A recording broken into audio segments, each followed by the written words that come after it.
negative thinking is a major problem. If you're trying to be successful or happy, you have no room for negativity. Big thinking gets rid of negativity. Dreams and visions gets rid of negativity. Now, what you cannot do is bury yourself by using your success compared to other people. See, success is not how far you got, because somebody always further than you. Success ain't how far you got. Success is how far you got from where you started. Life will push, squeeze, pressure, and attempt to make you bend at the knee. Some become a victim to life. Things happen, pain, heartache, loss. We can either be the victim or the victor to these situations. So until your mind is open to the possibilities that I can do this, you would never be able to do it. Once the mind starts to believe it can be achieved, it then, only then, does it start to break down tactically how we can do this. Until then, you're gonna always lose. For me to understand, for me to be better, for me to be stronger, I must learn to suffer a little bit. I must learn to struggle a little bit. I cannot reap the rewards of success without understanding about struggles. If you want to go somewhere that only you would go, if you want to create something new and really live a life that was meant for you, because it's literally crafted by you, you have to take the first steps on faith. If you have a dream, don't just sit there. Get your ass up and make something happen. Sometimes you just have to move. Do something. Make a call. Reach out to someone. Google something. Learn something new. Set out what you believe in. Lay out the power you have. Actually, lay out the power that you have always had. Use this, become this, and have it. Your power can take you, put you on your path to your success, to the place where you succeed.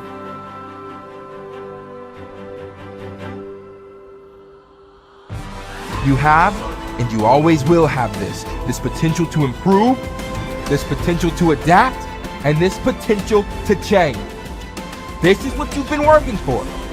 Go on and receive that.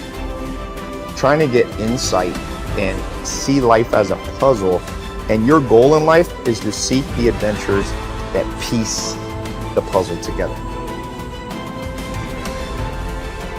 Who are you? You're the thing that transforms who you are. Now, you're also who you are, but on top of that, you're the thing that transforms who you are. You are the thing that is, and you're the thing that becomes.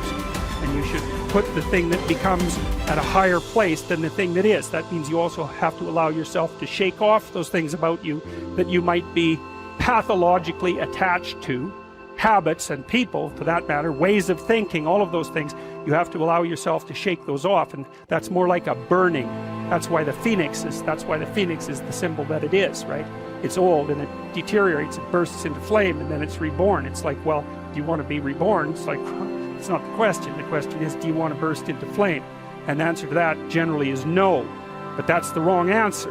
The right answer is you let all that nonsense burn away. And you know, you might say, well, I don't know what I should leave behind. And the answer to that is, that's a lie. You know some of the things that you should leave behind. All you have to do is ask yourself. You'll come up with a list instantly of 100 stupid things that you're doing that you know you could stop doing. Some of them maybe you don't know you could stop doing. It's like, well, fine, leave those alone for now. But there's a bunch of things you perfectly know well that you could stop doing that would improve your life. And so do that, see what happens. That's a good idea. What's really interesting is self-value, real self-worth comes from doing hard things. We keep talking about self-love. We keep talking about loving yourself, believing in yourself. That happens naturally when you go through something difficult. Everyone who's listening right now, I guarantee has been through something difficult. Maybe they lost a friend. Maybe they've been through cancer. Maybe they lost their job and had to rebuild. Maybe they completely got destroyed during the pandemic and had to figure everything out with their health. The point is, we've all done hard things, and self-worth and self-value comes from recognizing the hardship you've been through and the growth that you made during that time. Now, if you're someone who's listening and saying, Jay, well, I'm not sure I've been through anything that challenging, well, that's your challenge.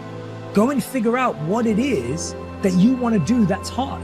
Is it developing a new skill? Is it getting a qualification? Is it starting that business or dream that you've always wanted to do? What's that difficult thing you're going to do on your own, with your friends, with the support of whoever's around you, but not with the crutch or the handicap of a partner? What are you going to build as a skill, as a tool, as a value yourself that's going to make you say, I've done something? And that's the beginning of it. The beginning is, I've done something and I did that and I can do that. And when you do that, yes, there's going to be, you're going to validate the wrong things. You're going to give yourself praise for the wrong things. You're going to go through ego. You're going to do all of that. But there's still a belief of, I can do hard things. I can do hard things by myself. And I know what value I bring to a relationship. Persistence is self-discipline in action. Your ability to persist in the face of all setbacks and temporary failures is essential to success in life.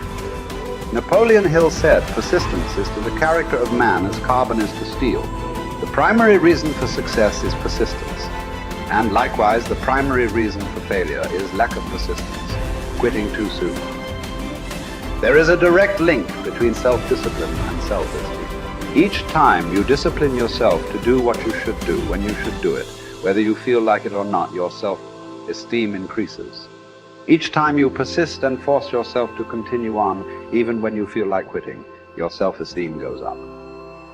Each act of self-discipline strengthens every other act of self-discipline. Every act of persistence strengthens every other act of persistence. When you discipline yourself to persist over and over, you like and respect yourself more and more. You become stronger and more confident. Eventually, you become unstoppable. Persistence is its own reward. Every time you force yourself to persist on a task, whether it is large or small, you feel happier and better about yourself. When you go the extra mile and do more than you are paid for, or more than is expected, your self-esteem goes up. You feel more powerful and in greater control of your life. In your career, when you go the extra mile, you put yourself on the side of the angel. The primary difference between winners and losers in life is simple. Winners never quit and quitters never win. You can increase your ability to persist by talking to yourself positively. Say these words, I am unstoppable. Before you begin any major undertaking, pre-program yourself by telling yourself, I never give up. Before you can achieve anything worthwhile in life, you have to pass the persistence test. This is usually a snap quiz sprung on you unexpectedly with no warning. You suddenly face a major setback, problem, temporary failure, or even a complete disaster. When this happens, remind yourself that this is the testing time. This is when you demonstrate what you are really made of. This is when you show yourself and others the strength of your character and your true determination to succeed, your ability to respond effectively to setbacks. Your level of responsibility is the measure of your readiness to succeed. When you experience a major setback or problem, you will feel temporarily stunned. This feeling is very much like a punch in the emotional solar plexus. You will be stopped for a few seconds or a few minutes.